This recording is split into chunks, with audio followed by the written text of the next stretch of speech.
talking to people is a superpower. It's the fuel that makes your business grow. If you don't talk to your clients, your customers, how are you ever going to find out how to serve them better? I'm here today with special guest Jod. Jod, tell us a little bit about yourself and what you do. Yeah, so 35 years old. I was adopted from Thailand. I currently work for A+ Garage Doors. It's a family-owned company. And I do all of their in-person networking and PR. So it's been really fun. I've been doing that for about 2 years. And then before that, I worked for the federal government. I grew up in a small town in southern Utah, so really community oriented. And I was sitting in an office one day. I was working as an intern for the Bureau of Land Management. It's like the National Park Service. It's just, they manage it differently.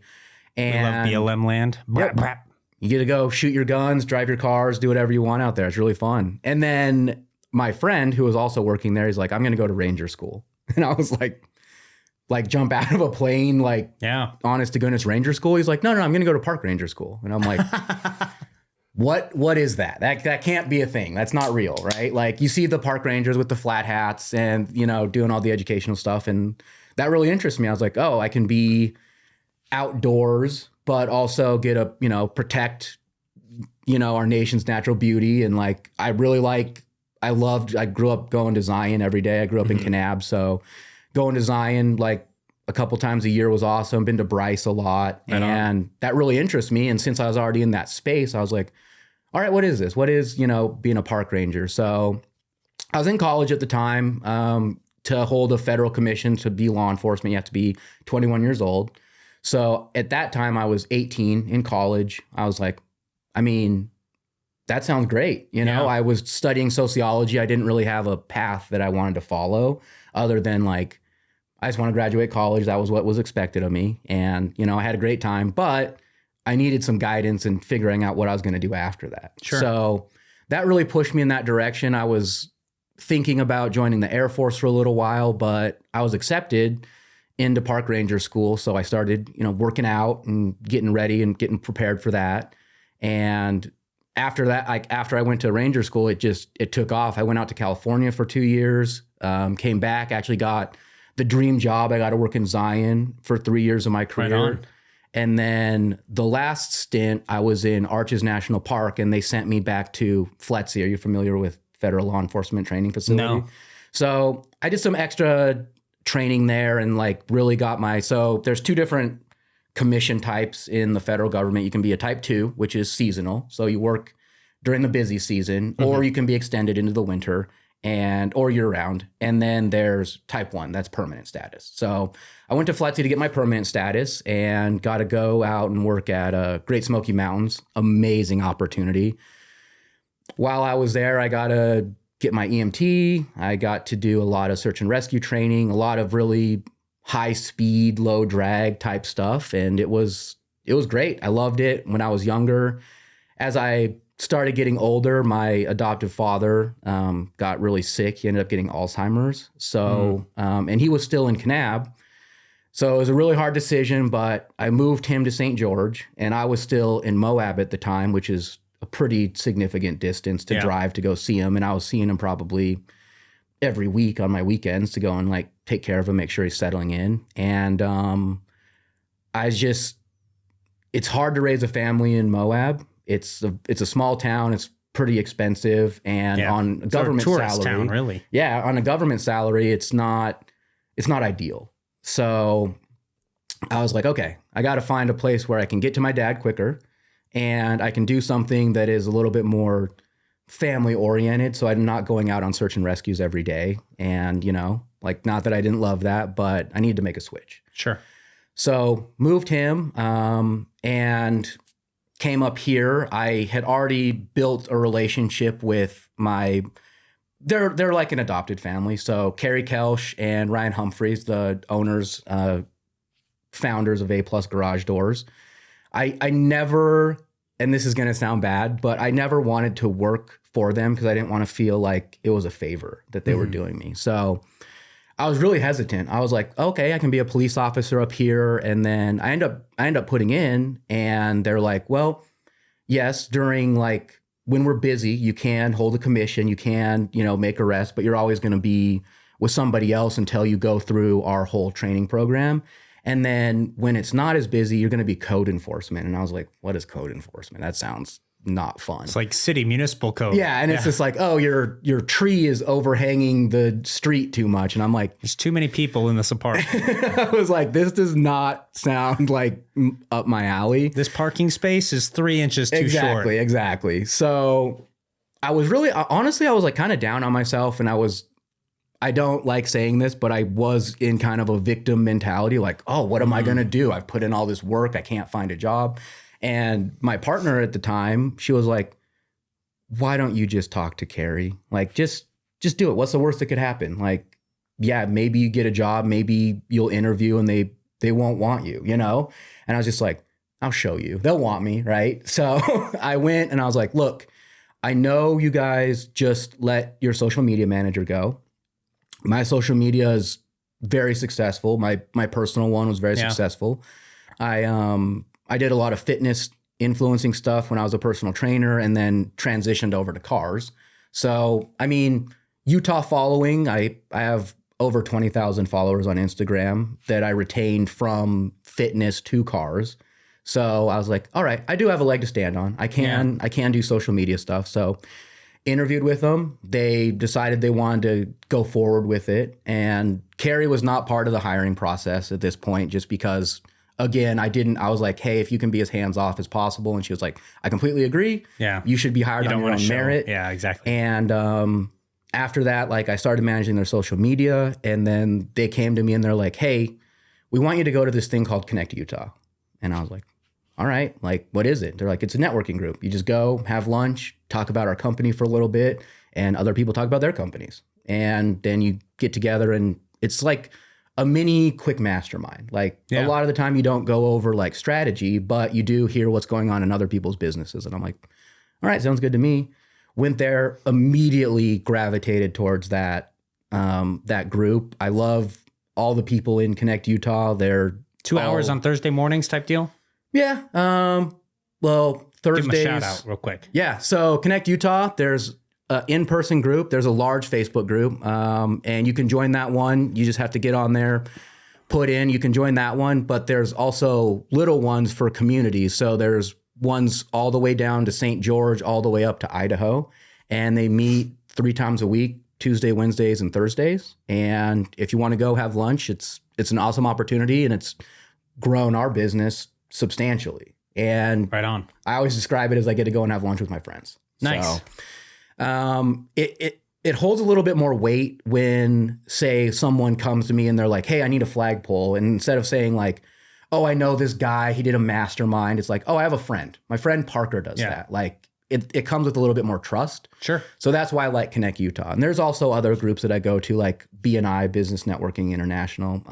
But Connect Utah, really, I dove into that head first, and I was like, I think I want to take a step back as far as social media goes and do more in-person networking and PR. And Definitely. I just took it and ran with it. And it's been, for me, like, for the company, it's been great. And for me, it's been like a dream job. It's like, oh, for sure. Oh, I left what I thought was the dream job, like being outside all the time and, running around and doing search and rescue. And it took it into a new space where, like we talked about earlier, right? My superpower is talking to people, and that's all you do in those things. So I really love it. It's a great organization, and I just took it and ran with it, and it feels like I fit my niche really well. So right on. It's great. So how do you, I guess, there's a lot to unpack here.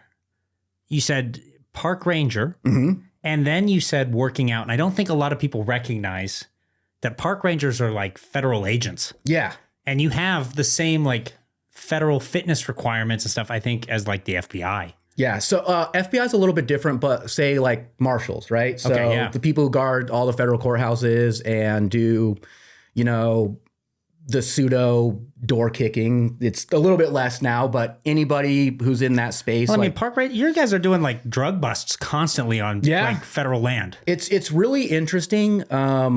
Like where you go in the nation. So Utah, it's something that's called proprietary jurisdiction. So we don't have complete power. We can't assimilate state law in Utah because when Utah was founded and the federal government was like, hey, we want to protect this land, Utah was like, okay, you can protect the land, you can enforce laws on it, but it comes down to the state because the state owns the land, right? Yeah. So say Moab, right? Like Arches National Park. Like we have proprietary jurisdiction there. We do 99% of the law enforcement there. But if we needed to, we could call in a sheriff's deputy or state patrol and they could come in and they could charge state. We can't charge state code. Gotcha. Whereas in Great Smoky Mountains in Tennessee, we have exclusive jurisdiction. So we can assimilate any state code. So it's a little bit different. It's funny, like being in Utah, I've heard a lot of like, are you even a cop?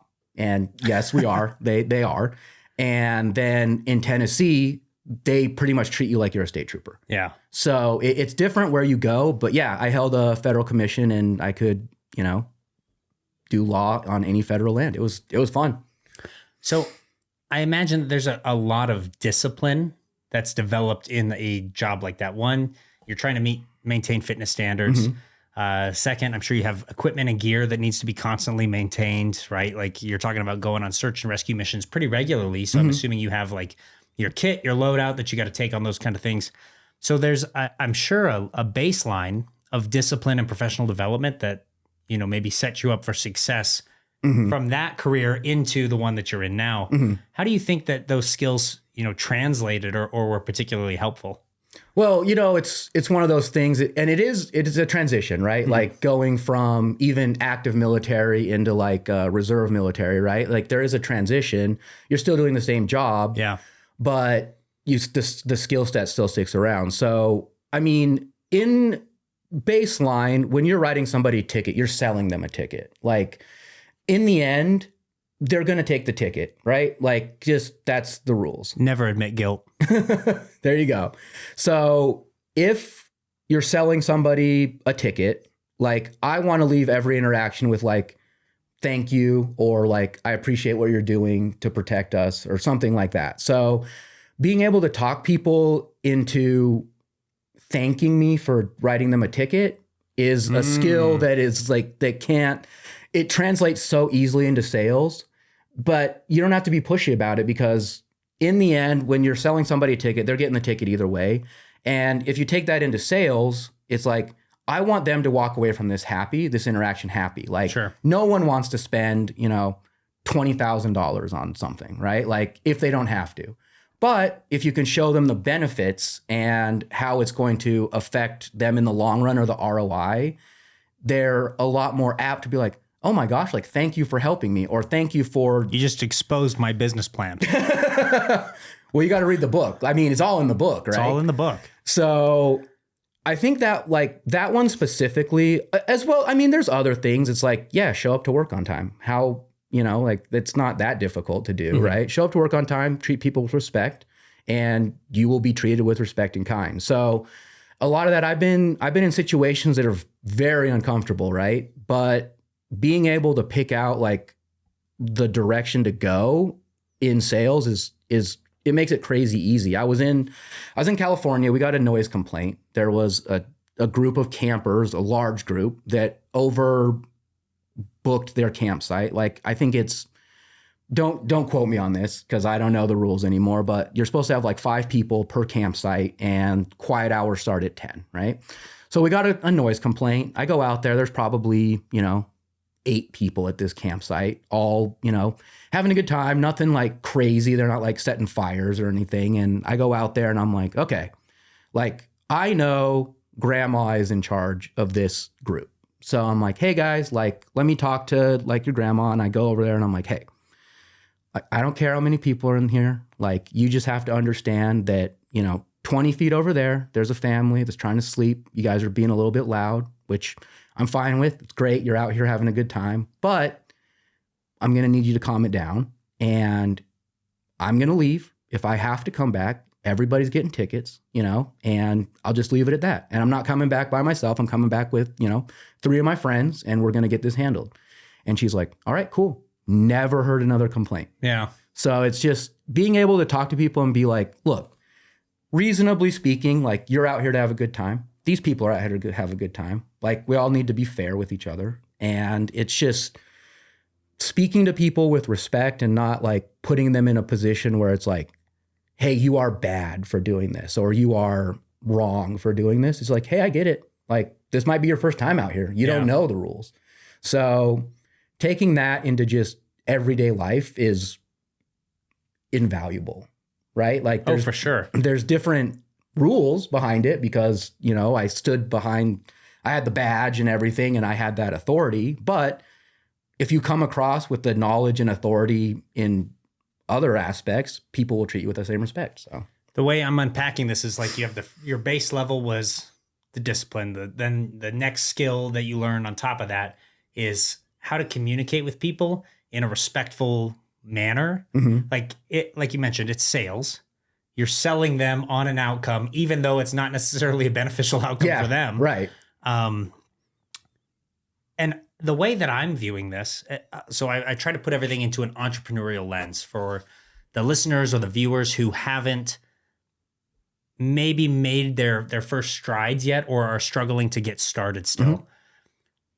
I think one of the things that makes it really hard for people to start is they have a hard time with the self-discipline piece because they never learned that. So I always try to pick out, you know, where did a hyper successful person learn discipline? Because all of them have done it.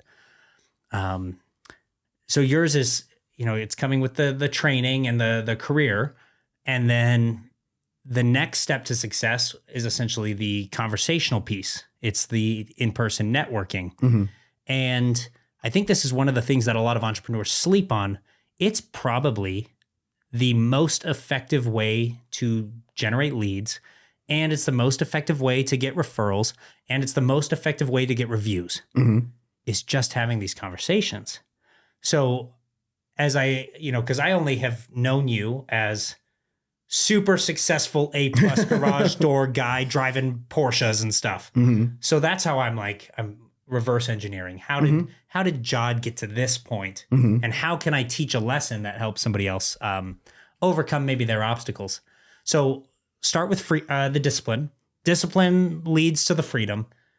And then the next step here was the conversational piece, developing that communication skill over time.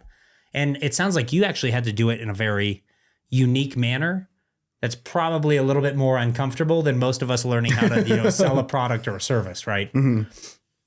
If you were to look at your, backstory and reverse engineer your skill, what advice could you give to the listeners on how to develop both the discipline and the communication piece?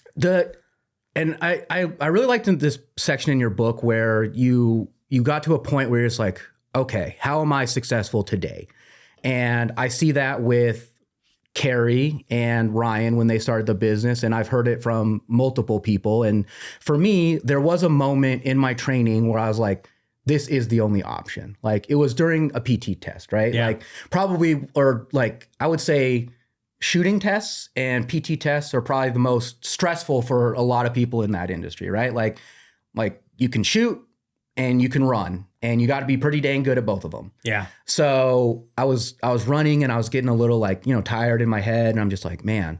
And I'm like, no, this is the only option. I don't have a backup plan. Like if I can't make it through this PT test and I have to remediate and, God forbid I don't pass, then I don't have a backup plan. So, and I'm not saying like, don't have a backup plan, but a lot of the time, it's like, this has to be your only option. That's the only way to build like true discipline is like, I am not going to be able to feed my family if I don't do this. That's the most motivational thing you can do, right? Like take care of the people you love, take care of yourself. Yeah. Like if that thing hinges on you having to run 1.5 miles in a certain amount of time, you figure out how to run that 1.5 miles. And I went to a program. I'm not sure if it's around anymore, but it's called Impact. And there's an exercise where they're like, yeah, this is expensive. Like the training you get is expensive. A lot of masterminds or like other groups like that, it's expensive. But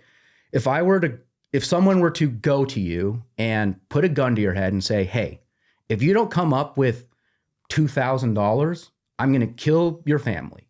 It's like, one, that would never happen, right? Because we're in Utah and that we don't do those kind of things. But it's like, and we all carry. It would be that easy to come up with $2,000. Yeah, you right? find a way immediately. You know, and that's how you have to treat your business. You have to find a way because there is no backup plan. Definitely. So for me, that's what built the discipline in myself. It's like, I don't have a backup plan. I don't know what I would do if this doesn't pan out, right? Yeah. And that really drives me to be the best at what I do and keep showing up every day, because where else am I going to get a job where I get to, you know, drive fast cars around with my friends and like have fun? Like I have fun every day at my job. Yeah. So there are times where I'm like, oh, you know, like this is stressful, but it's like, what's the alternative? Like go and work at Walmart? No, I'm not going to do it. It's interesting. So the going all in, not having the backup plan, there's been, I think, 2 defining moments in my life that really positioned me for success, both in business and in the military. Mm-hmm. In 2018, I had an ankle reconstruction. Woof. Yeah. Like the recovery and everything like that. But when I would run for the longest time, like this was years, I felt like the titanium screws and my bone impacting on the screws. Yeah. And it was so uncomfortable. Like I struggled. And then it came time, like I was going to commission into, as an officer into the Utah National Guard. And I had already been in the military for, 7 or 8 years at that point, 9 years, coming up on 9 years. And so I was like, man, this used to be easy. Like I used to be able to do this without an issue. And I was letting the pain get to me. And I don't know what it was, man. I hadn't even read a David Goggins book yet, but I kind of got in that mindset of like, no, this pain is going to fuel me. Yeah. Because I have no other option. Right. Like the business hadn't taken off yet. I hadn't really been successful in any of those endeavors. So I was like, this is what I have right now. This is what's paying for my insurance. This is what's covering the car payments, stuff like that. And, we found out my wife was pregnant. I went to my essentially advanced camp as a cadet. And that's like the last requirement I had before I could actually commission and pin my bar. So I'm taking my fitness test and I know that I'm running slowish. You're tired. You've been out there doing the thing for a while. And it just starts playing in my head. Like, you have no backup. Right. You have to do this. And I don't know, man. I squeezed it out, finished my run with like 15 seconds to spare type situation, like cutting it really close. Yeah. But we did it. And then actually, I did that in reverse chronological order. Before that, my wife and I got married. We found out that she's pregnant and I'm stressing because I'm like, how do I put food on the table now? I was living in my grandmother's basement at the time. I was living on like my GI Bill, student loans type situation. And I'd been running the business for almost 2 years at that point, but I wasn't making any money. I mean, we were break even, but like I couldn't take any money out. It was just everything got reinvested back into the company. And, I essentially had to make the determination, are you going to stay in the National Guard or are you going to go active duty? And the ROTC, like professor of military science, is calling me and he's like, dude, you have to make a decision. You're already late. And I just begged. I was like, can I have one more weekend? Like, give me till Monday. What's the difference between me committing Friday evening or Monday morning? Like, come on. So he says, okay, we can do that. And I don't know, man, everything I hyper focused. It was like, it wasn't just the hook. It wasn't just the creative on the ad. It was like everything. I just got down so into the nitty gritty. And it was that weekend that I like woke up and like all of a sudden there was money in the bank account. And I'm like, what? Yeah. And I go back and I look and there's like, hey, you did like $3,000 in sales. And at the time that was like all we were doing in an entire month. Yeah. You're like, no, so I was like, oh my gosh, we did our monthly in a day. And so then I'm like, okay, is it a fluke or not? Put it all back into advertising. I'm like, something clicked yesterday. Let's see if it clicks again. Yep. And then it's like the next day, it scales. It's like we're up to like $7,000 or something. I'm like, oh my gosh, like we did it. We're going to make it. The business is going to be okay. We reinvest back into the advertising again. And then it's like the next day, it's like $12,000. I'm like, okay, Right. we did it 3 days in a row. We're good. So that was both of those instances.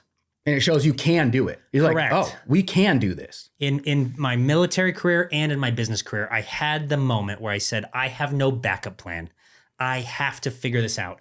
And when I made the transition from trying to like just get rich quick and hit everything out of the park, and I focused on like the minutia and the details and like what's actually happening behind the scenes, learning how Facebook and Instagram are promoting your content for ads, learning about how algorithms favor your content based on your consistency.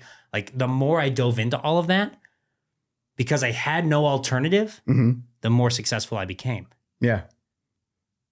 Fascinating stuff. So my recommendation to any of the listeners or viewers right now, one, if I can go back in time, I would invest more in myself earlier, faster.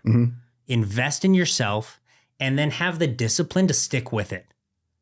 You made a comment towards the end there, kind of about outlasting. Just don't give up.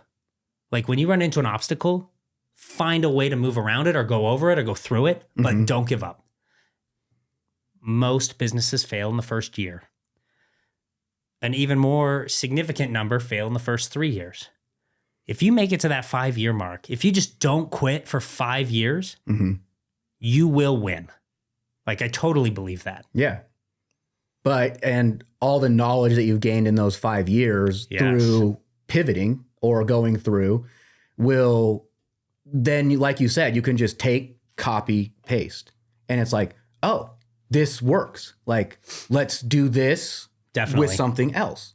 And then, oh, this works. It's proven, right? And then you're like, all right, let's go crazy with it. Let's see, like, will it work with this? And then like, maybe it does, maybe it doesn't. But at least you have that like, okay, well, it didn't work in this instance. How do we pivot? Yeah. That's one of the things I really have enjoyed about business is like you're viewing it as a puzzle, right? So you're doing your trial and error. Do these pieces fit together? How does it work with different things? And, you know, I've been doing it for a decade now. And one of the things I've loved is the recognition that the strategy is the same. It works in every market, in every niche, in every business. What changes are the tactics. Yeah. So you get to play the puzzle game with those. Yeah. But once you learn how to grow the business, it just works. Yeah. It always works. The reality of the universe doesn't change. All that changes is your tactical level application. And then I really love, and this is a story about Carrie. So A+ has been around for 20 years, 2 decades, right? I've only been a part of, you know, this little piece of the pie, right? 5 years I've known Carrie, and they were successful, and she went to a mastermind. I'm not sure which one it is. I don't want to misquote, but she came back and she's like, we're going to make, you know, say we were making 10 million that year. She's like, we're going to make 25 million next year. And everybody in the C-suite is like, what? How? And she's like, here's a strategy. Here's what I learned at these things. And we're going to go at it. And we're going to go at it as savages. Like there is no other option. We are making 25 million. And guess what? We did it. They implemented her plan. There was pivoting, right? Yes. And then it's like growth. And it's just like the drive that came from that. And like the inspiration that the team got from her just being like, no. There is no option. The option is we're making 25 million. That is get with the vision or get out. You know, and everybody got on board and guess what? They're successful. Yeah. So, and it just comes with that, like that drive and being able to be like, all right, this didn't work. How do we make it work? Have you heard of Dr. Ben Hardy? I haven't. He wrote a book called The Science of Scaling. Okay. And he talks about leveraging time as a tool to scale. And what you said kind of super captivating to me because you're talking about not just going from 10 million to 20 million. You're talking about doubling your business and then some. So they essentially did 150% increase in that 1 year type situation. Most people can't fathom that. They view it as goals should be linear over time. And the reality is if you do it linearly, everything takes too long. You procrastinate. You don't have an immediate reason to take action. Yeah. If you condense like your 5 to 10 year goal into 12 to 36 months, and you just savagely attack it, like you said, you go at it every single day and you never quit, even if you fail, you're so much farther ahead than whoever was taking the linear path. A year of like pivoting. Correct. You're you like, just go that didn't work. exponentially Next something. thing. So they talk about this concept of, and I'm a huge believer in it, and I need to do better. I say I'm a huge believer. I need to do better at implementing this myself. Cut out the fluff. Cut out the extras. Simplify what you do, what you offer, and you attack it so hard you can't do anything but grow. That's essentially the secret. Yeah. So it's like, how do you 10x your business in 1 year instead of 10 years? You have to pivot or change the business model. You have to, one, simplify what you're providing so that it's easier to move. And second, you need to simplify your operations so that you can do it more efficiently. And you find the way to pair those two together and then attack it on the market. There was a story that he shares in this book called The Science of Scaling of a lady who did like tax software. And she was trying to figure out, well, how do I sell the tax software? And she was going, onesie twosies to people. And she's like, there's no way I'm ever going to get this to the level I want. She, I think, had like 100 users. And then she set a goal for like 1,000 users, right? That was her 10X goal. She starts targeting, she's trying to figure out, how do I change my model so that I can actually get the customers faster? So she starts targeting essentially like credit companies. People that are already monitoring people's financial status and things like that. And she's like, okay, you have user bases. This software can help your user bases. And if they're already paying attention to that stuff, they care about this stuff too. So then she starts making these contracting deals with people. And essentially what happens is she closes one, and the very first one she closes gets like 8,000 new customers. Yeah. So then she's like, I didn't just 10X, I'm like 100Xing on a singular deal. So then she's like, well, can I 10X this again? And so she goes and she gets, like a couple other credit monitoring companies to like sign on with her. Right. And then all of a sudden she's getting all of those users again. So now she's got like 30,000 100,000 users over, a year that are benefiting from her software. Her company scaled exponentially. I mean, to a point that's almost impossible for people to fathom. And she did it in a year. But all she had to do was change the model. Instead of going and targeting, us specifically to sell us that software for, $100 or whatever license. Now it was, I'm going to a company that already has done the legwork, that has already got all these people on board. And we're selling it to them as something they can value add to their customers for a relatively cheap price. But no, it makes so much sense. It's like, what's the book? I think you brought it up at the Mastermind. 10X is easier than 2X. Yeah. It's like, it's that same thing, right? Like, yeah, she could come and talk to us and maybe one of us buys the software, right? And that would be a 2X, or maybe we both buy it. That's a 2X, right? But she pivoted and she's like, no, this is viable. Let's try. I mean, what does it hurt to go and try it? What does it hurt to try? And then it works. Copy, paste, works again. All right, let's run with this. This is it. And that's awesome. I love hearing success stories like that. And it's like, it is hard and not hard at the same time, right? Because it's like, it's scary. You're like, oh, well, I made, $10 million doing it this way. And it just took, she's the CEO, right? So you listen to the CEO. But it took her going there and believing and knowing that her team could implement what she wanted to do and having that drive to be like, we are doing this. And I trust you guys to do it. And we did, so it's really cool to hear stories like that. I love that. It's like, oh, that's easy. Like once you figure it out, then you're like, oh, I'll just do this, Yeah. Why were we ever doing it some other way? And then it's like, I'll do that 100 times and it just takes off, right? So you mentioned 10X is easier than 2X. Some concepts that I really like and that I try to pair with that thought. Eileen Wilder, if you're familiar with her, she used to be like a pastor. Now she is a big, like, high ticket coach type person. She teaches people how to make big, sexy offers that they can sell for, I think the baseline, like, she won't even touch anything like under $10,000 type deal.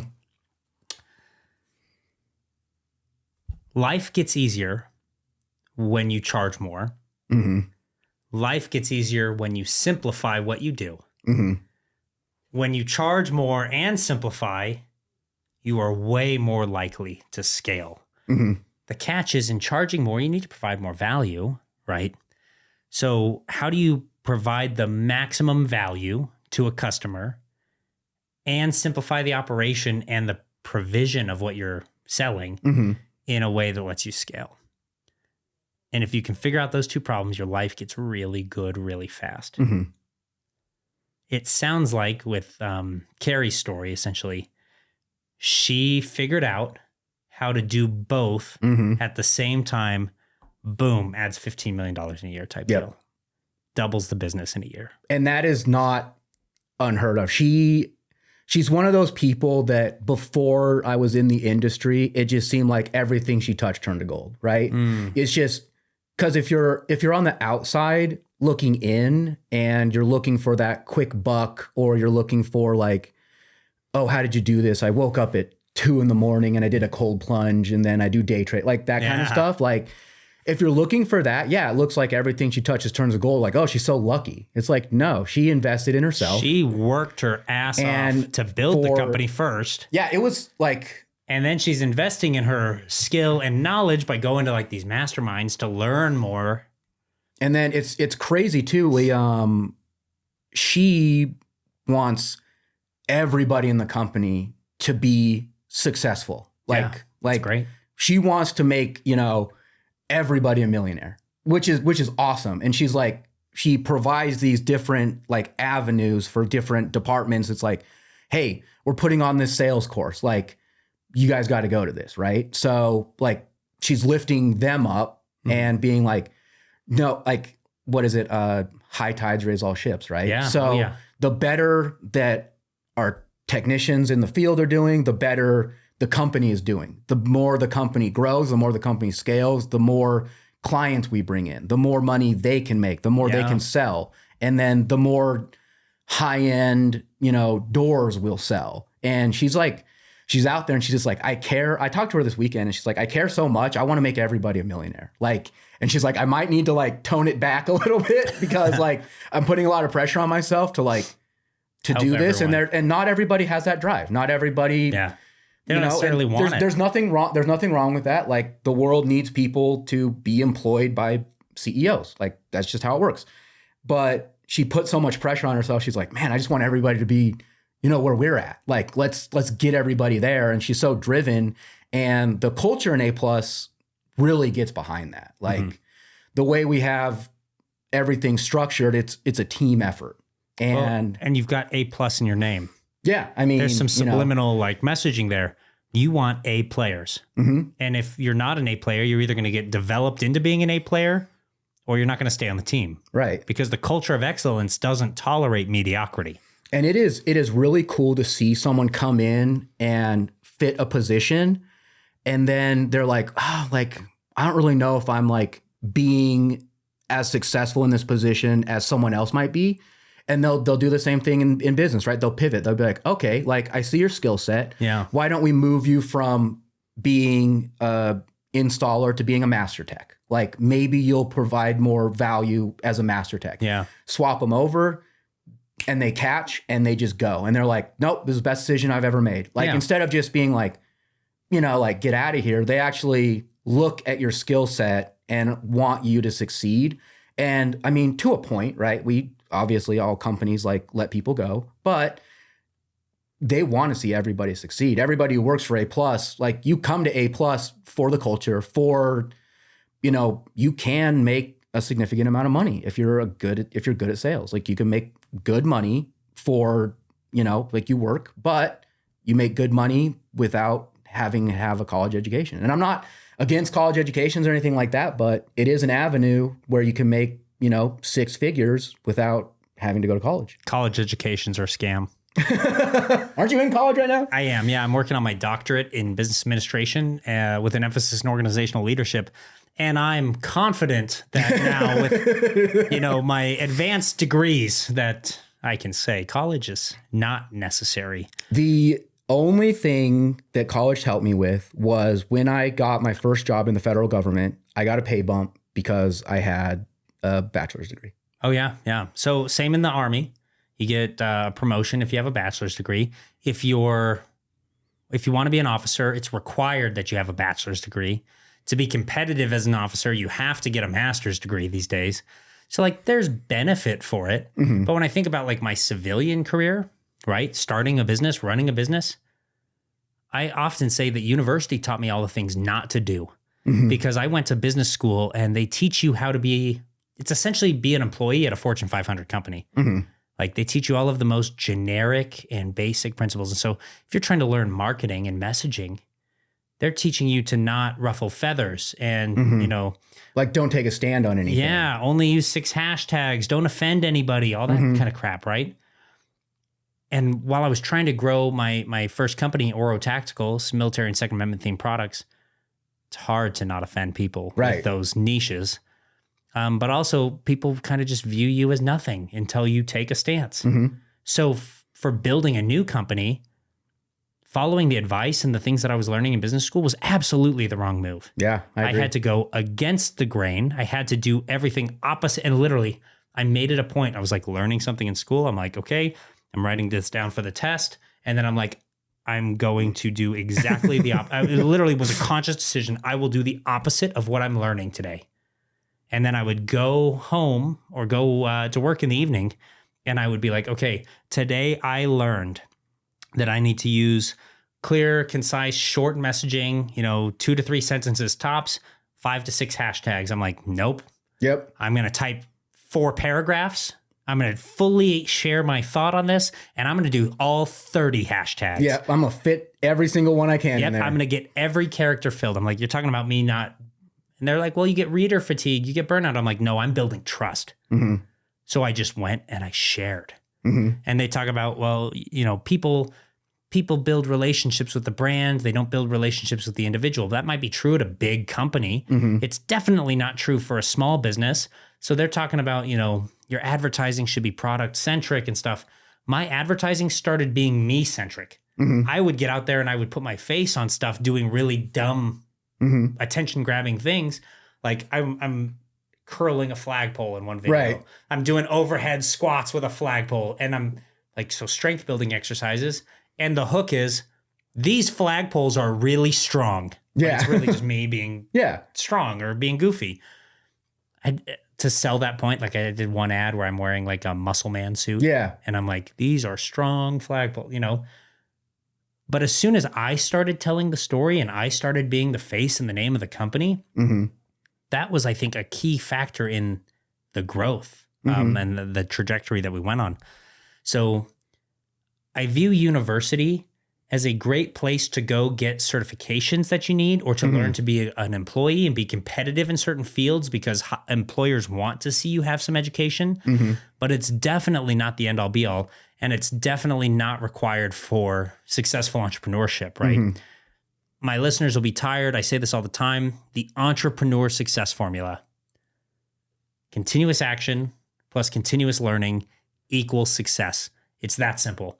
The variable there is time. And if you want to shortcut time, you get a coach. The coach teaches you how to get through the obstacles, how to overcome the problem set, because they've already done what you want to achieve. Now, the caveat there is you have to actually find a coach who's done what you want to achieve. So whether that's scaling your e-commerce business or scaling a info products course or find someone who's the expert at those things, right? Not every coach is a fit for everybody. A lot of coaches will try to sell you on that kind of thing, but it's not true. But you can collect that information and that knowledge from anywhere. I'm a big believer you can learn how to do anything in the world on YouTube. Yeah. Literally anything. Advanced calculus and rocket science, learn it on YouTube. It's there. Now, is that going to get you the certification to go work for NASA? Probably not. They're going to want to see some degrees. So there is value to a degree in certain contexts. But if you're going to business for yourself, I would just start investing in me by taking action.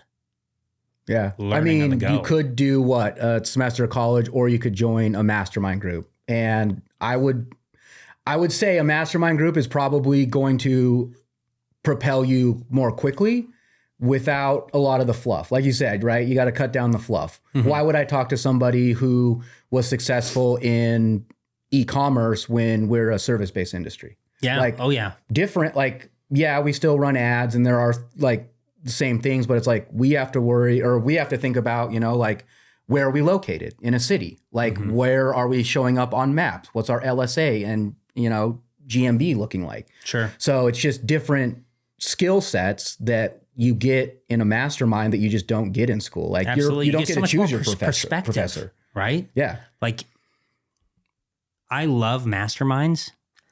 I've really only been involved in them in like the last 2 years. Mm-hmm. Man, I was late to that party. Part of it was like, I didn't want to go. I was selfish maybe. And I was not very humble. I didn't want to go waste my time to hear a bunch of people who weren't as successful than me tell me how to be successful. So I was like, it's probably not great. And I was also afraid of like, if I go, I'm spilling my company secrets and stuff. And you don't have to do that. Like you're not sharing anything proprietary. You just talk about the strategy or the tactic that works the best for you. You provide some value and other people provide value in return. Like, I love that concept. It just took me 8 years in business to ever come around to it. So now I've been participating in them regularly. I host my own. I speak at other people's. And I definitely agree with the fact I learn more in masterminds faster than I ever did in business school. I don't even think it's fair to compare like a good mastermind. And I do qualify good because there's bad ones out there. Yeah, I mean, of course, sometimes it's the blind leading the blind.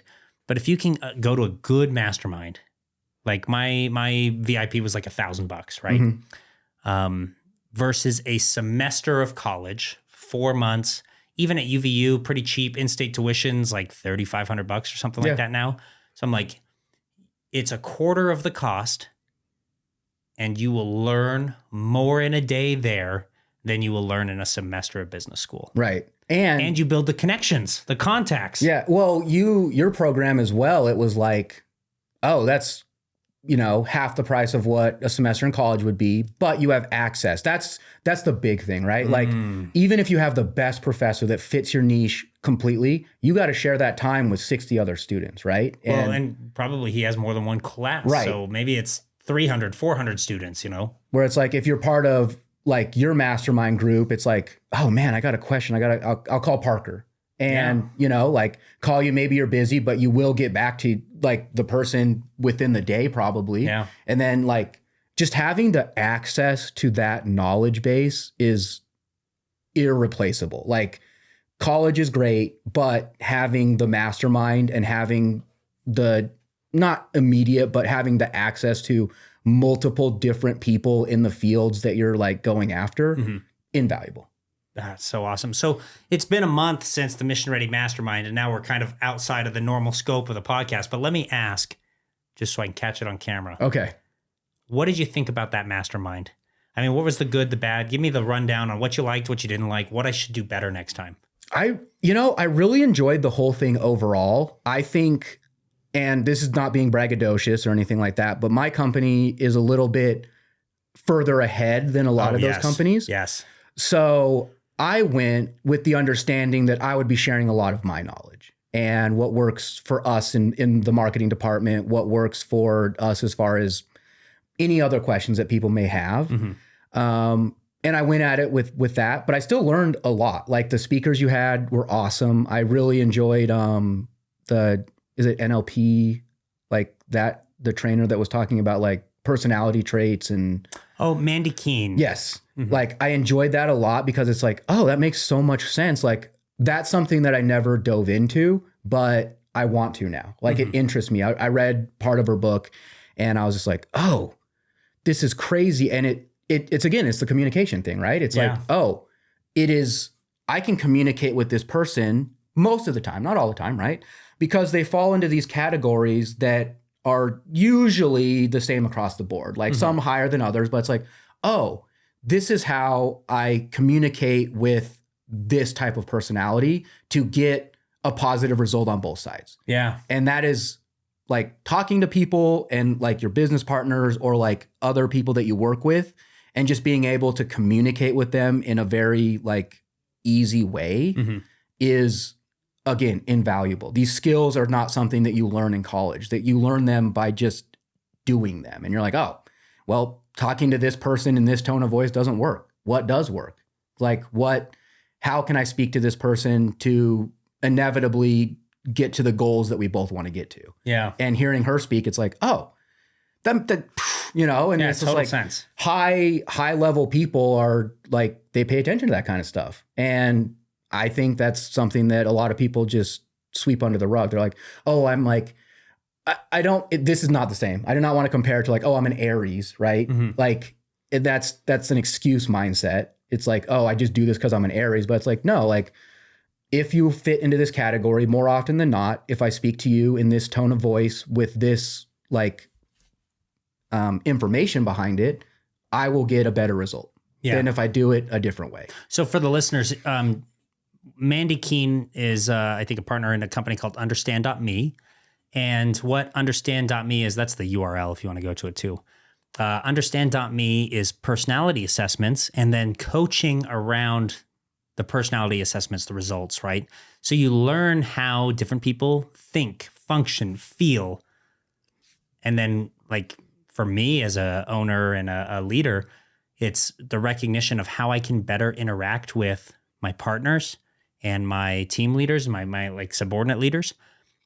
How can I better incentivize them? How can I essentially be a more effective leader to them via understanding how they operate and how I operate and how to bridge those gaps. Right. So really cool. To be honest, actually, and I've said this many times, Mandy is the best coach I've ever had. I get coaching from her as often as I can. And I use the Understand.me lessons with her coaching in every domain of my life. So it's definitely made me a better communicator, and not just like, here we're talking, but also for sales, for how I interact with customer service, for how I interact with, like I ran for city government. I was just elected to be a city councilman. Congratulations, in by Utah. the way. Thank you. I based my campaign messaging off of like the things that I was learning about myself through the Understand. Like that's how I took those lessons, applied them to the campaign. I coach high school football out in Saratoga Springs. So like how I interacted with the high school kids. I take that stuff and I plug it into all of the different businesses. Because I'm like, okay, a better understanding of myself, and I'm the rainmaker, and I need to, make sure that I'm partnered with a good engineer and a good creator, people that can help me refine the product, the service, the delivery, because those aren't my skills. My skill is like, I can go out, I can generate leads, and I can sell. I can be a charismatic leader. That's what I do good. Or do well. I am almost a doctor after all. So we play to our strengths, right? But then recognizing that we need people to cover down on our weaknesses as well. And they need us for the same purpose. So it's just a really unique way of thinking about how you build relationships with the people around you, how you engage and lead them or work with them to be the most successful you can be. Yeah. Take the test. I think it's free, right? Yeah. So you Understand.me, they have a bunch of assessments, and like, I don't know, 9 out of 10 are free. So it's totally worth it. And like you said, you get to learn about yourself. And then I've noticed that when I come up against a challenge, I'm like, why am I looking at it this way? And it's like, oh, like, because this is my personality trait. And another thing that was really great, you brought it up for people who weren't at the mastermind, rainmakers, engineers, and then creatives, right? The trifecta. Mandy calls those the rainmaker triad. It's very similar to the business triumvirate, if you're familiar with that term.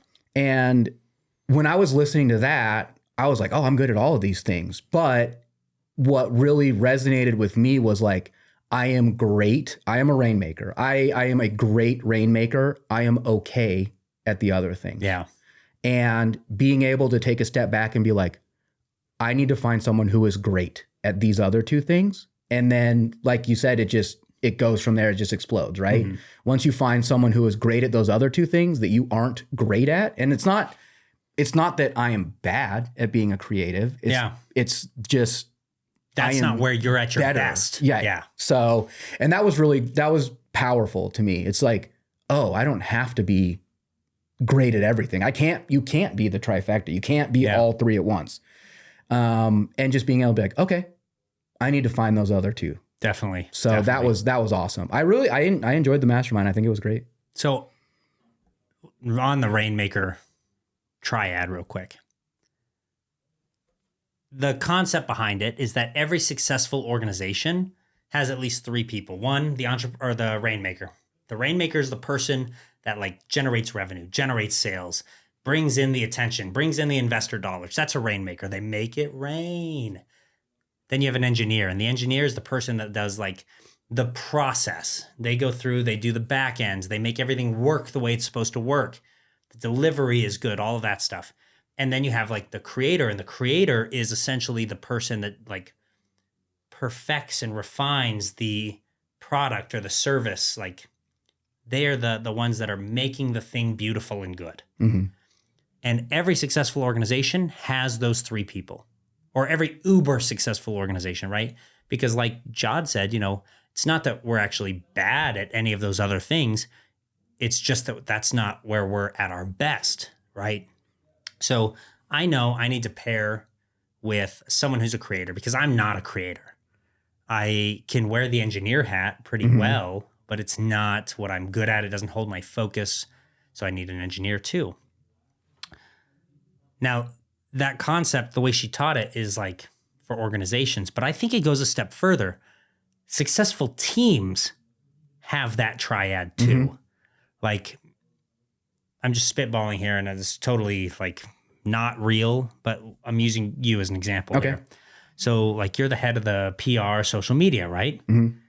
You're probably really good, like you said, at the networking and the communication, right? You go to in-person events, you build connections and relationships with people. That's all Rainmaker 101. You're the charismatic guy that's bringing attention into the organization. Now, imagine you add a creator to the team. The creator's the one that's like, I'm going to take the most beautiful photos of these awesome garage doors and the cool ways we can install them or paint them and all that stuff. And then you have an engineer who's like, how do we deliver this in a manner that is going to be the most effective and impactful for our customer? And they're like, working down the content calendar and like scheduling everything and crafting the messaging to be like the most precise it can be to get at the person.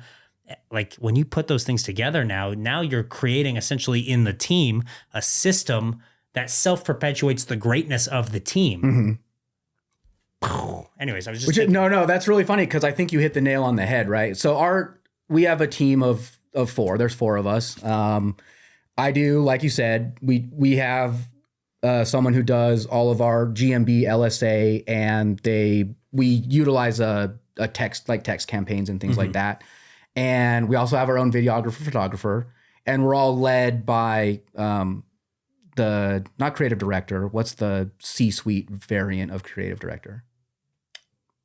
Different businesses call it different stuff. Anyway, so typically you get like your CEO, CFO, your COO, and then your creatives fall under like a chief marketing officer. I think that's what. Yeah, chief marketing officer. So we have this team, and I would say, I'm a Rainmaker, and then our videographer is creative, and we have Karina. She does systems, and so she's the engineer, and we're led by, I would say, Mark is probably a creator. He's very creative, and he comes up with a lot of the billboards and like the fun stuff like that. And it's an awesome team. Honestly, like I've been there for 2 years, and our team has shifted a little bit, and I'm the senior member of the team. So I've been there the longest. Everybody else is they've been there less time than me.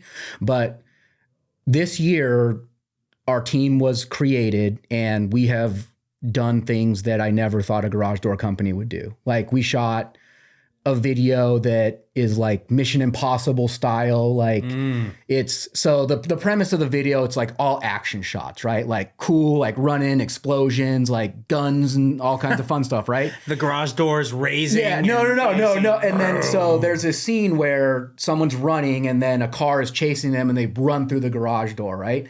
And then quick cut to just regular suburban home and our garage door experts out there talking to the owner of the home. He's like, did you just forget to push the button when you went in reverse? And he's like, and then the daughter's like, that sounds about right. So it's the whole premise of like, he's telling this elaborate story of how the garage door got broken through this like action movie. And he's just like, you just forgot to open it, right? And it's so funny. And it's like, how awesome is it that a garage door company gets to shoot content like that? Yeah. Like, and it's so original and it is us and it's so much fun. And we ran it right when the new Mission Impossible movie came out. Very good. In movie theaters. So it was like, we wanted people to be like, wait, what is this movie that's coming out? It's like, oh, it's a garage door ad. Like, what the heck? Is that on YouTube? It is, yeah. Where can people watch that? So A+ Garage Doors on YouTube. We do a lot of fun stuff. There's like a sitcom almost thing that we do that revolves around me being like an installer or technician and going out to people's homes. It doesn't really even have anything to do with garage doors. It's just wacky. We just like to do it for fun. And so we do that, and we shot a video that's it's Dune Wars, right? So like Star Wars, Dune collab. And it was another kind of like episode like that where we just like went out and shot a bunch of fun stuff out at the sand dunes, and like we're all dressed up, and then it comes down to like, oh, you guys are great at fixing garage doors. And it was so much fun. It's awesome. Like we're coming up with a lot of really fun stuff. And there's we did have a video where it was like, oh my gosh, it was like, working with A+ Garage Doors has been an experience. And then it like quick cuts to like all these fun videos that we do. Like there's some footage from me doing like drives with the car groups that we're part of. And it's just, I mean, how lucky am I to get to do fun stuff like that? And still like we're growing, right? Like we're up, multiple percentages from Q1, Q2, and now moving into quarter like 3 and 4. It's like, this is working. People like it. And we get like a lot more of a response when it's that personal, or it's like, we really hit on the emotion of like when your garage door is broken, like how frustrating it is. So, I mean, how cool is it that we have a team that gets to do that and we're supported from the higher ups? Because a lot of the time in marketing, it's kind of like a fight, right? We're like, oh, we want to do this really cool thing. And it's like, well, where's the money? And which is completely understandable, but this is like the sweet spot where we get to do a bunch of really fun stuff and we have time to do like just goofy stuff that we want to do, but we're bringing in the money. So it's awesome, man. So this is just a thought here. The goofy stuff worked for me. The goofy stuff is working for you. I actually think it's something maybe we should teach a little bit. Do fun things. Do awesome things. Think about how you can take a product and just showcase it in such a way that is totally unique and really fun to make the content around. Then you're making the content, and all you have to do is tie it back in at the end. Like you mentioned, Dune Wars is a Dune Star Wars like crossover type deal. And then at the end, it boils down to you're really good at garage doors. Yep. More people should do stuff like that. Yeah. Like I enjoy weightlifting. So I did like the weightlifting content with my flagpoles. I literally have one, like I told you these videos. I've got one of me literally on a bench press, and I like unrack the bar, and you can tell the bar is really thick. Yeah. And then as I come down, you can see it's like a flagpole. I'm just pressing a flagpole. But I'm like, make content around your interests, right? People will resonate with that. And it also helps attract the right kind of people to you. Yeah. Additionally, it doesn't hurt when you get to generate eyeballs, leads, views from people who maybe aren't interested in that stuff, but then they remember your brand because you catch a referral down the road. You have somebody that shares your video and then they're like, oh yeah, actually I need a garage door. Yeah. Let me go look these guys up. Yeah. Like it's a great marketing strategy. The hard part with stuff like that is that it's really hard to consistently do it if you don't have a team because it's more time intensive. Mm-hmm. But I would argue, you can do really short, easy content regularly while you're building up and planning and setting up a big event like that. And then something else you touched on for marketing, the network marketing piece. You were talking about like how blessed we are to like participate in groups like Fastlane Drive. We go on these drives with exotic car owners and things like that. And that's fun. But even better is like you're meeting these people, these high performing individuals that have their businesses and their teams and, their landlords and whatever. So when they need help with something, like you mentioned at the start of the episode, it's not just, oh yeah, I've got a referral. Here's a name. It's, this is my friend. I trust them. Here's what they do. This is how they can help you. It's such a higher caliber of lead and referral that you get just because you've been in a group with these people and you're hanging out with them. Like I get referrals now for leadership and team development coaching. And it's like, I've just gone to lunch with these people a few times, spitballed some of their business ideas, helped them craft how they structure theirs. And now they send me business. Yeah.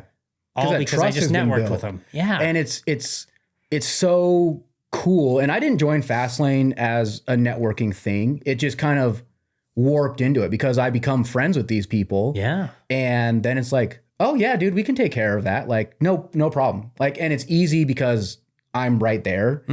And yeah, it's what an amazing group. And again, it's like, it's a mini mastermind. Yeah. It right. Really is. If you ever want to talk to one of the members about like drop shipping, because some of them do that. It's like, hey, like, yeah, how did you get into that? Like, is it still like as crazy as it was, 5 years ago? Like, is it still lucrative? Like, is it worth doing XYZ? Like, and just having access to that and them being like in a very personal like situation, like, oh yeah, man, let me talk to you. Like, we'll just get lunch sometime. Yeah. And building that trust and like that camaraderie is like so awesome. And it kind of just fell into my lap. My whole thing was, I was like, well, I want to join this group. One, because I enjoy the community. I enjoy the cars. And two, it's like, no one's parking their McLaren 720S on the street. They put it in a garage. And most of the time, not all the time, but if they're successful enough to own a high-end exotic car, they probably have a business that does commercial garage doors. They have a space, I'm sure, somewhere. Yeah. So like double dipping into that. And then I joined and I was just like, oh, this is so much more than just that. Like, yeah. And having the access to them, because there are people at all ranges, like people that are just starting their business and it's starting to take off, to people that have been in business for like us 20 years, right? Yeah. So there's a lot of knowledge there. And that's why I love, Fastlane Drive and then like Paddock and those groups. It's just a lot of high performers that have the same interests, same passions as you, that you get to see once a month or even more if you choose to, and bounce ideas off of them. Yeah. If you want to. So I recommend this to a lot of my clients. So for the viewers, find groups that your target client is in, right? Yeah. And join those groups and spend time in those groups. Like we talked about a minute ago, build trust in those groups. That's going to be the most valuable thing for you. I think network marketing is totally underrated right now, which is crazy because everyone talks about it, but nobody does it constantly. I think like one of the things that has helped me be successful, and I think one of the things that's helping you be successful right now, how full is your calendar? Oh, it's full. Yeah. My calendar's full. And I mean like crazy full. Like I have at least one event every single day where I'm going and I'm meeting people and I'm shaking hands and I'm talking to them every single day. Now there's this concept that one of my mentors, Russell Brunson, teaches or taught. And he was like, go get one of those big calendars, like a big wall calendar, and hang it up in your office. And he's like, put everything that you do for work on this big wall calendar. And if you have empty spaces, fill them. You need to fill them. Yeah. And when you have a full calendar, you will never be poor. you will always find a way to make more money because of the networking, the relationships, the conversations that you're starting, the referrals that you're getting, the leads that get generated from that. You being public about who you are and talking about what you do with people builds trust. Like, I mean, at the end of the day, and it's probably the same, like I get a substantial amount of business from going to events, from talking to people at events, making connections, and it doesn't translate to a sale immediately. No, yeah. But a month later, I get a text message, hey man, I'm looking for help with this. Can you help me? Yeah. Let's get on a call. It's really interesting. Like I used to have this idea like, oh, this person was at the right place at the right time, right? But if you position yourself to always be at the right place at the right time because you've done your research and you're like, nope, this is where my clients are going to be. Yeah.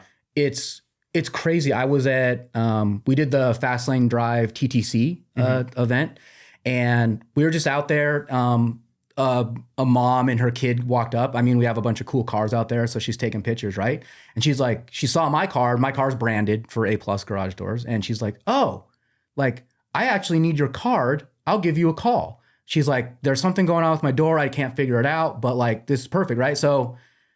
And that was just right place at the right time. Yeah, because you're out doing stuff. And it's like, yeah, I do leverage the car. Like it gets a lot of pictures taken of it, but just for brand awareness. But it seems like every time I go to a networking event or do a one-to-one with somebody, like within the week, 3 people will reach out and be like, oh, hey, like I was going to talk to you, but like I had to leave, but I would like to do this garage thing. Like, can you guys do that? So yeah, just fill your calendar, man. Like except like Mondays are the only day that other than like team meetings at the office, I'm usually pretty free, but I usually try to fill it with a one-to-one or like go to lunch with some other business owners or something. But I completely agree. I never thought about it that way. So I mean, even just thinking about that same event, the throttle therapy collab, with Fastlane Drive, we did a little canyon drive. I think 3 people with yourself that attended that drive came to the Mastermind. So I'm like, that was 3 tickets sold. Like just because I went on a car drive.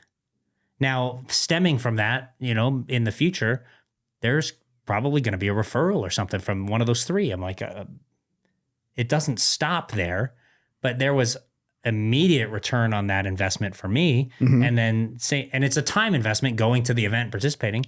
And then same for you. It's like you give out your card. A+ is getting business just because you're out at these events. If it worked for 2 of 2 people sitting there, I'm like, how many other people in there does that benefit, right? Like that's a really interesting thing to think about at a more minute or nuanced level. It was like, if I actually stop and look at just this one event, not just the group participation, but one event, that helps. So just a cool thought. And like you said, like the discipline and consistency, right? Like there's another like Cars and Curry, right? Yeah. I wasn't going to Cars and Curry very often until I joined Fastlane. And that put me in a position where I'm like, okay, I want to do this. These guys go often. We'll go with them. And that put me in touch with Parker and Preet, the owners of Curry Pizza, which now they're doing a business where they're doing lifts for garage doors, or for garages. And I'm like, hey, when you put in a lift, how often do they need a conversion? So when you put a lift in your garage, the door only goes up so high for a regular, 2-car garage. Whereas if you put a lift in there, you're going to need that little bit of extra space. So we offer a program. It's a high lift conversion. So we'll push your door all the way to your roof. So you have all that clearance. So you can have the lift fully extended all the time if you wanted to, instead of like bringing it down, opening the door, parking your car on it, closing it, and lifting it, right? So I was talking to him. I'm like, how often do people need a high lift conversion after they put these in? He's like, 99% of the time. Oh, man. And I was like, brother, we got to have lunch. Like, and what an amazing opportunity, because I was consistently going and they knew who I was because I was, I'd get a pizza every time. I'd talk to them. I'd be like, hey, I love these events. You built a connection. You built trust. And then it's like, they're building their business with very low impact on like the work that I have to put in. I was like, hey man, like I'll make up the flyers. I'll print them for you. I'll offer your customers a discount because they work with you and you're working with us on a high lift conversion. And it's like, here you go. And they're like, dude, this is awesome. They provide value to their customers and it's my direct number. So like, if anything comes up, Parker will be like, hey, did you ever get to this guy? He said he called and left you guys a message. I'm like, let me check. Get on the computer. Like, yep, we got to him. We're going to be out there on Monday. Like, does he have any questions? Like, feel free to give him my number. Yeah. So like that trust and that connection has like, and very low impact, right? Like I don't have to spend any money for Parker to be like, what you were normally doing. Like you were just going and getting pizza. So yeah, definitely like you never know who you're going to meet, right? Definitely. And like in your book, you were talking about hiring on people from college to do like work every so often. And you got who's the logistics person that you guys? Seth. And like you hired him because he showed up, went to work and did over and above what he was asked to do. Mm-hmm. And how awesome is it that you have the ability, because you're an owner, to make those decisions and be like, no, I want to, like, this person is driven. They want to be successful. I'm going to give them that opportunity. Yeah. And like, that is so cool. You just keep giving them more chances to show what they can do, what they're willing to do, what they want to learn. And then you're like, oh. And then you fuel that drive that they showcase, right? So obviously different people have different interests, but it gives you an opportunity if you actually look at your people as they're, coming on, they're learning, they're training, they're growing. You find out who's the engineer, who's the creator. In that, Seth's the engineer. So now I have a really good engineer on my back end. And it's just because we've identified the skill set and then we reward that to keep them developing it. Right. Like, that's it. I mean, that's that simple. Find the right people, take care of the right people. Yeah. And like, I don't necessarily go out with the intention of only hiring A players. I'm also very willing to develop A players by like setting standards and expectations and holding them to that. And you coach them up. And if they don't meet it, then, you end their relationship. But like, if they show progress, I'm willing to keep investing in you as long as you're investing in you. Yeah, no, I think that's amazing. Like I'm going to plug your book right now real quick. I wish I had a copy to hold up. I'm not a big reader. I usually do. And I was about to take the easy way out. Like I got your book at the Mastermind. I'm like, okay, I'm going to be on a plane. I'm going to be on this podcast. I want to get to know you a little bit better and a little bit more. And I was like, I'll just get a book on tape. I'll find it on tape. Couldn't find it on tape. It's not on tape yet. So, although now I have a recording studio to record it in. There you go. But I was like, all right, I'll read it. And it hooked me. Like, honestly, like there's a lot of stuff in there and it might just be because we both have worked for the government. So it's like, it's very interesting how much the government is willing to invest in you for the amount of trust that they put in you. For sure. You're like, that's something we talked about previously. It's like they've dumped millions of dollars into my training. Totally. Millions. Me too. And then it's like, you don't want me to call in a helicopter because I have to call 3 other people before this happens. It's like, it's so strange. And then like stuff that I would just BS with my friends about is in that book. You're like, no, just like tell them what the end goal is. Tell them if there are any caveats that they can or cannot do, and then let them run with it. Yeah. And it's just like, how amazing would it be if that's how it was run in the federal government, right? For real. It's like, we would be so much a more efficient organization. Yes. But the problem is in the federal government, right? There's so many checks on like where the money gets spent that they are maximally incentivized to prevent money from getting spent. So it's like, you're going to go through 3 or 4 layers of scrutiny before we let you do something. But then you create a system where it's like just not efficient for you to take action. Yeah. It's really like the helicopter thing is really funny. I'm like, I went to a 4-day training on how to like short haul, how to like load patients into a helicopter, how to land a helicopter, operate around a helicopter safely. And then I'm like, hey, I need a helicopter. They're like, No. No. It's like, why did you send me to this? We've talked about you. Mm-hmm. Talked about some of the business. We talked about some of the strategy, things that are going good and what's working right now. Mm-hmm. What's not working right now? So A+ just branched out into a new market. We're used to being, Utah, we're the big fish. Mm-hmm. And to no testament of what I've done, they set up an amazing culture. They set up an amazing, company here in Utah. And then we wanted to take that and branch out, right? So every company wants to grow. So we moved into Vegas in April. We have technicians out there. We're doing a decent amount of work, but we are the very little fish now. Mm-hmm. And it's challenging, especially going into quarter 4. Like, everybody's trying to save money. We got to, end the year off with, not spending an exorbitant amount of money, mm-hmm. but still breaking into that market and just learning how to navigate being the little fish and how to eventually become the big fish.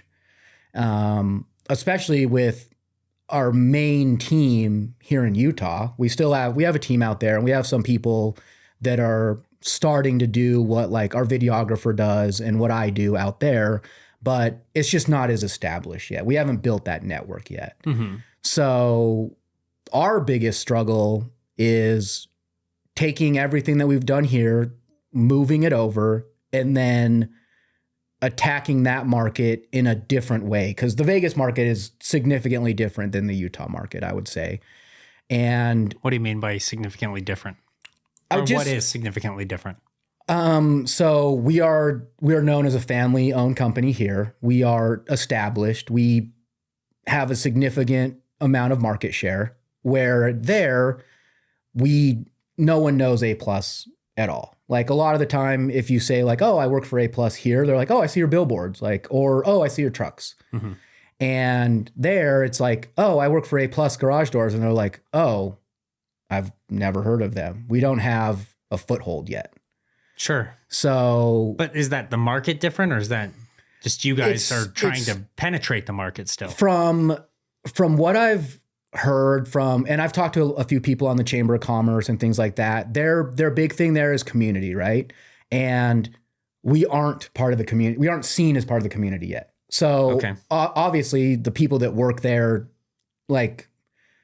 one of them was from Utah. He was sent over there to be, the spearhead. And then we hired on 2 more people, Vegas locals, but we aren't viewed as a local family-owned company yet.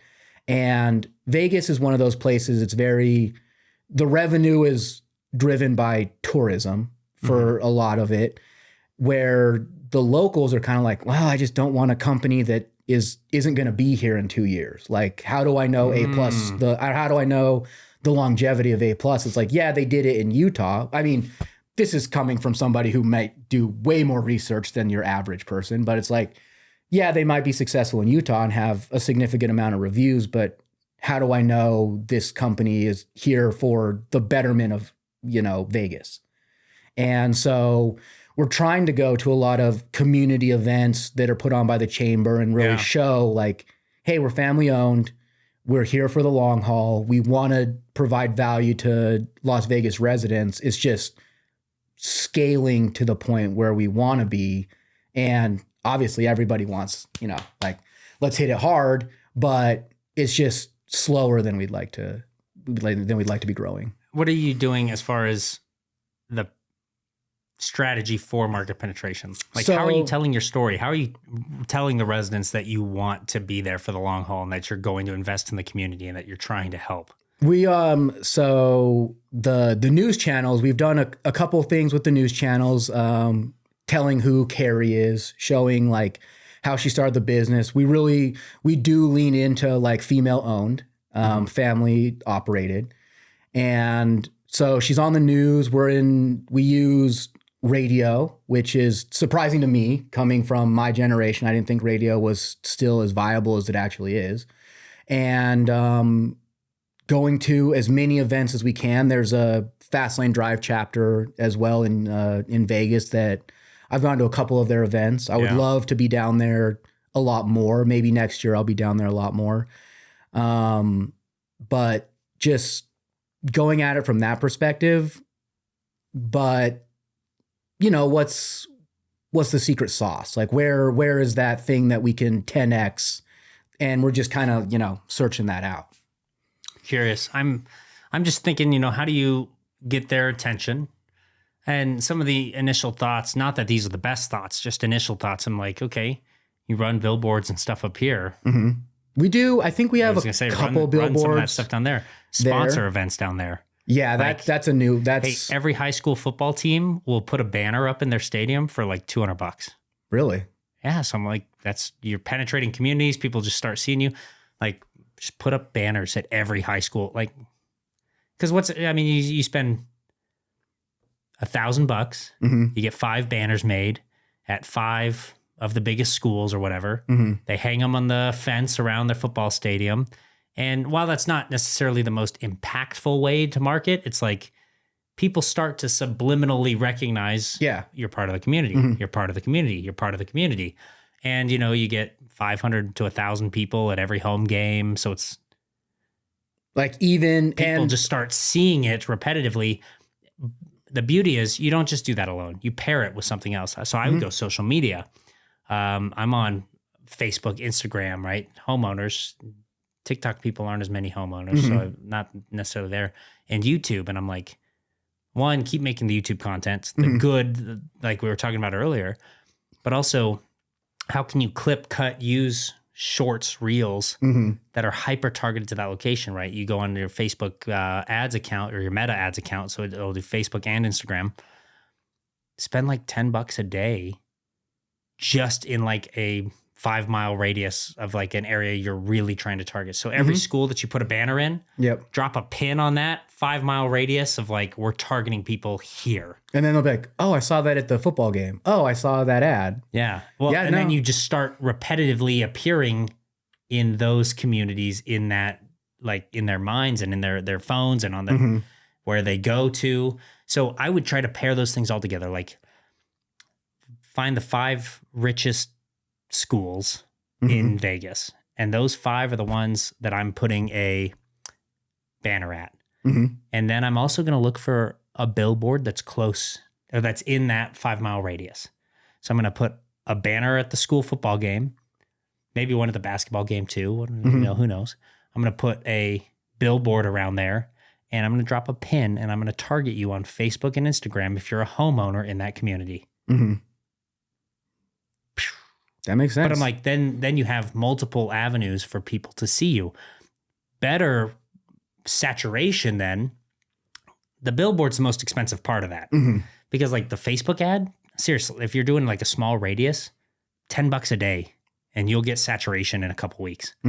Like it's a good way to go about that. Bonus points if you run multiple ads with different creatives, all in that same area, $10 a day. We also have, I mean, since we do it here, we do have a significant amount of like pre-done stuff. So we can just move the share pin that and then just drop it. That's it. Yeah.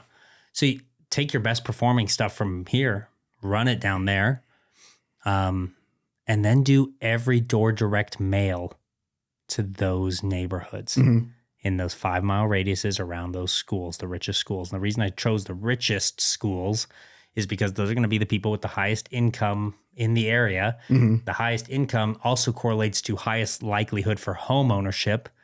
Also correlates to highest likelihood of conversion, being a landlord and all that stuff. Yeah, it's easier to make a sale when somebody has the money to pay you, right? So you're catching them at the high school athletics. You're catching them with the billboard. You're catching them on their social media platform. You're sending them in every door direct mailer because you go on the UPS website. You can choose like based on neighborhoods even. So it's like you're just choosing the neighborhoods around the school and in that area that are going to see your billboard anyways. And then they're seeing you in like at least 3 places. They're seeing you when they open their phone. They're seeing you when they drive to work. And they're seeing you when they get their mail.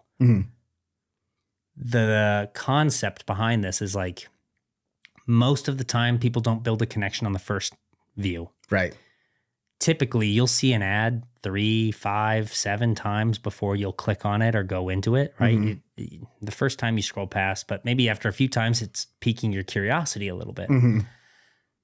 When I was running for city council, one of the things that my campaign manager, who's a marketing background guy, told me was this concept of like, people never vote. They won't vote for you after 1 exposure, but they will tend to vote for you when they get like 5 exposures, or kind of a 7-11-4 rule where it's like they need to see you on 7 different platforms at 11 different instances for a minimum of 4 hours of like time spent together before they're going to purchase. And he's like, if you can hit those 3 metrics, you're going to get a sale. It was the same concept to get the vote. It was like they needed to have 5 interactions with me on different instances, and they needed to see, you know, my different platforms spent X amount of time reading my content to build the connection. Right. So we just made the plan to attack that. It was like, we're running Facebook ads, we're doing direct door mailers. They're going to throw away the first mailer, the second mailer they might look at for a minute, the third mailer they're actually going to read. Same concept, just applied. Yeah, I think you were talking, this might have been on another one of your podcasts, but it was like, if you own a restaurant and it's someone's first time in, you're going to incentivize them 3 times visits, and then you're the expert. So that makes a lot of sense. For those unfamiliar, this is a concept. It's the rule of 3 in marketing and sales. And it's that if I own a service-based industry, and what I used in the example was a restaurant, when somebody comes in for the first time, ask them if it's their first time. And if they say yes, you know you have to incentivize, you have to get them back to visit number 2. So it's like, hey, I hope you enjoyed your meal or whatever. Here's a coupon for your next visit. 10% off, something like that, or a free dessert item. Like, you're going to incentivize it. You get them, and you put a time requirement on the back end. So you incentivize them to come back within the next month. Like, hey, you got to be in by the end of the month or this coupon expires. So they'll come back because you give them a good experience and you've incentivized a return visit. They come back. Then you tell them, this is visit number 2. And you know it's visit number 2 because they're giving you the coupon. Yeah. On your next visit, we have this special off-menu item, or you get a free dessert or whatever, right? But you incentivize then visit number 3. Put a time requirement on it again. Hey, you've got to come in by the end of the month. Great. They come back again. Now you've got 3 visits in at least 2 months. When you hit the 3rd visit, people subconsciously identify you as the solution for whatever the problem was that brought them in. So if they're hungry and they want Asian food and you're a Chinese restaurant and you've done that 3 times, they now think of you when they want Chinese food. And even like on top of that, if someone asks them, hey, where do you think we should go? They are already like, I know a great place.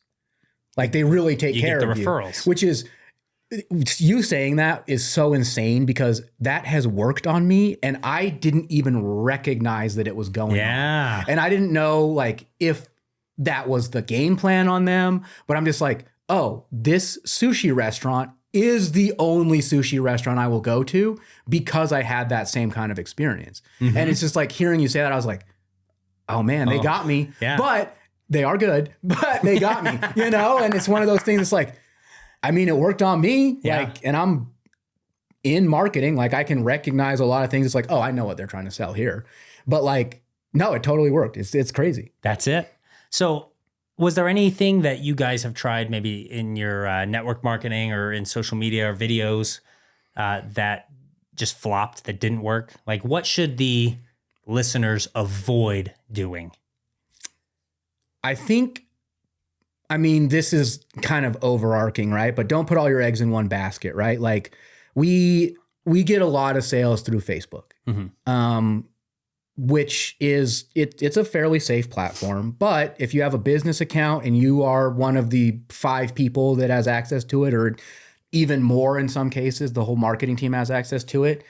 If that goes down and that is a significant amount of your revenue, you're in a pretty tough position, right? Like, and that's just Facebook ads. Like, when our Facebook went down, like, it was Armageddon almost, right? Like we did have other things in place, but that's a significant amount of revenue that was lost just because, and it wasn't hacked or anything. It was just blocked. Like we were soft banned for some reason, right? So when that happened, it's like, what do we do? This is where we've been running most of our ads, you know? So diversifying, like spreading the budget out a little bit more and doing, like you said, different touch points. Yeah. Like that would be probably like, and I'm not saying everything we do is like turned to gold or anything, but this year has been very successful for us. Like I'm sure there have been some flops, like print ads that might not have like gone as crazy as like we wanted them to, but remember, it takes 3, right, at least. Right. But there have been some that are just crazy good, like, and people just like them. So we run with those, but definitely diversifying, like don't put everything into LSA, GMB, like definitely diversify, even if it's on a very small scale. Cause if you're a small company and you're making good money, but you're only advertising on Facebook and you don't have any other backups, if anything happens to Facebook, you're pretty much set behind 2 months, right? Yeah. Or Google is famously known for just like pulling your GMB, your location, for no reason. We've been pulled for like not following tobacco guidelines or something. It's like, this is a garage door company. Yeah. Like we have done nothing with, you know, XYZ. Like just as another example, my e-commerce company had got an ad account shut down for election information content or advertising. They labeled it as like advertising to influence an election. And I'm like, we sell military themed stickers. Yeah. like, yeah.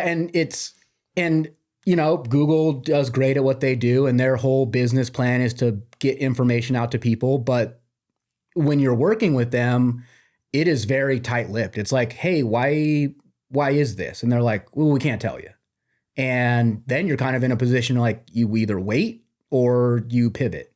Yeah. And having the ability to be like, all right, I didn't invest, you know, 80% of our ad spend into this. So if it gets shut down for a little while, we can pivot. Like we have other avenues. Just having that is very valuable. Something that helps with not putting your eggs in one basket is the omnipresence there. And, you know, that's step 1 of the authority engine that we teach. The authority engine, for those that aren't familiar, is omnipresence on social media, long form content that builds trust, short form content that fuels the long form content with views, and consistency and cadence in your posting. The omnipresence is a really important piece, recognizing that your people engage in different areas of their life. And we kind of talked about it earlier in the episode. It's like the high school, the billboard, the mail, the advertising online. We do that on social media platforms as well. So like Facebook is probably the most tricky one to work with consistently because like they'll just shut you down sometimes. But your risk is mitigated if you've got a robust advertising on Google and Bing and YouTube and Twitter or X. So the point is, you know, how can we actually reach our audience everywhere our audience is and mitigate the risk that we have in any one platform? Other secret that you can do that like maybe isn't Facebook approved is have multiple accounts, like different pages. And so if one gets shut off, you just turn on the other one. We do have different ones for Utah versus Las Vegas. Yeah. But no, that makes a lot of sense. Just, yeah, it was kind of a crap show when that happened, but luckily enough, we were able to pivot and our Facebook is back up and everything. But yeah, and that's with everything, right? Like it all goes back to like being able to be fluid with what's going on and being able to have the backup plans for the backup plans. Yeah. Cause just knowing in business and being in the military, it's like, oh, I got this crazy good plan. It could never fail. And then within the first 2 minutes, you're every plan fails on first contact. It's like, well, all right, now our radios don't work. So what are we going to do now? But yeah, honestly, like, and another thing, like you didn't bring it up. I think it might've been brought up in the mastermind, but like, Pinterest is a platform that I would have never thought would drive like leads or sales. And it's not like everybody that's like in home renovation or like planning a wedding or anything. They all have Pinterest. They all have Pinterest boards of like, oh, I like this door. And if you can have that backlinks to your website, like it's not about the followers on Pinterest. It's about the engagement with the photos on Pinterest. Yeah. And what an underutilized platform, because it's very easy to just upload photos onto there and just let Link it, them to you. yeah, just let it ride. So no, I think definitely diversifying. Like we haven't had any like huge like bombs that we like, you know, that keep me up at night or anything, but definitely like there is that fear of like, oh, if our, you know, URL goes down, like what are we going to do? But we are well enough established to, you know, come back from that hit. Sure. But smaller companies are not usually like the targets of things like that. So you can diversify, and like all those platforms you said are free. Like unless you want to pay to do advertising, like which you can. And start cheap with that stuff. Like if you just try to throw money at something, they'll take your money. Yeah. But you're not necessarily going to get a great result until you've conditioned the, like on Facebook, you use a pixel to track everything, or your website's API codes or whatever. Like you need to actually, over time, build reliability with that stuff for it to be great. And another thing that like, this is going back to things that have worked really well, like the systems thing. I don't get it. It's not interesting to me. It doesn't like drive me, but customer centric, like that is their bread and butter. Like how easy is it for them to contact us, pay us, or, you know, write a review for us? Like the easier it is for them to do those things, the more money you're going to make. That's just one of those things. It's just like, Simplify. yeah, it's just like, that doesn't interest me at all, but it is so important to have those in place. Yeah. So I really like during that part of the mastermind, I was like, dang, like that's smart. That's it. Okay. We've been going for a while now. I appreciate you, man. Thanks for coming on the show. Yeah. You've provided a ton of value to my audience. Is there anything that I can do for you? Okay. So one question, a lot of these things are targeted towards business owners, CEOs, people starting a new business, right? Yeah. So for anybody out there, and for me included, I am an employee. I work for A+. I'm not an owner. How would you, like, what advice would you give them as far as like your system? Like if you're not top dog, how can you implement those systems to strengthen your team on a smaller level where you don't have as much leverage or power to make those big decisions? Sure. I think it starts by first, you take ownership of what you actually have responsibility for, what you're allowed to take ownership for. We seek to have maximum responsibility that we can have and to capitalize on that. So one, own your lane, right? And if you've got a team that you work with, like you said, you're the senior manager or the senior employee there, and you fall under maybe a CMO. But being the senior employee, other employees look to you as the leader in that group. So recognize, one, I'm going to take ownership of this role, whether it's an official title or not. I'm leading this team because I'm senior. Second, it's the development piece, I think, is crucial here. You show that you can help other people, develop them, train them, help them get to your level, right? In a faster time than what it took you to get to. And it showcases your ability to like grow and lead on another scale. It's not just you doing it for yourself. Now you're doing it for other people. That brings a little bit more attention to you and like your quality and your skill as well. And I think when you start putting those things together for a business or an organization, you're developing, even on the smaller scale, like we're talking about right now, you're developing a culture on that team of we're going to do great and we're going to help each other out. So I would start with those two things. You apply it at that level, and you're going to get some culture seep or creep as well, where like you build an excellent culture on your team. It's going to transmute into the teams and the people that are around you and integrated with you. and you make the entire organization, you make the world a better place around you just by being the kind of person that you want to be, the leader that you want to be, right?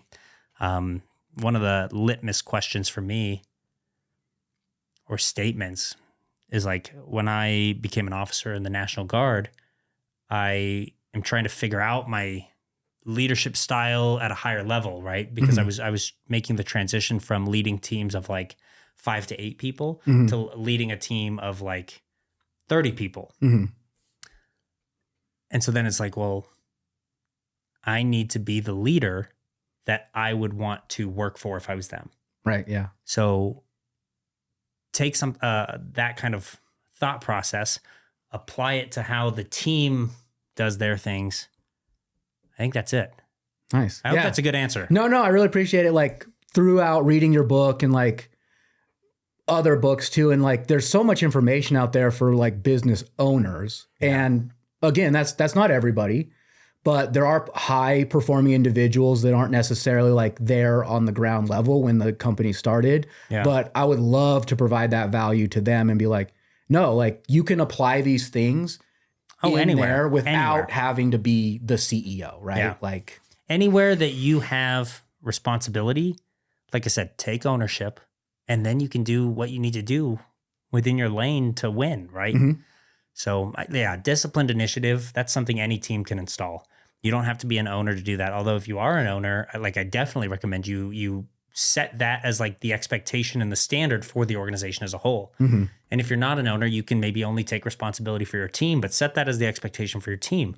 We're going to take the action that we need to take to achieve the goals that we want to achieve. And like, I'm going to trust you to do those things by your own initiative. Awesome. Sweet. Thank you so much for coming on the show, man. Thank you, man.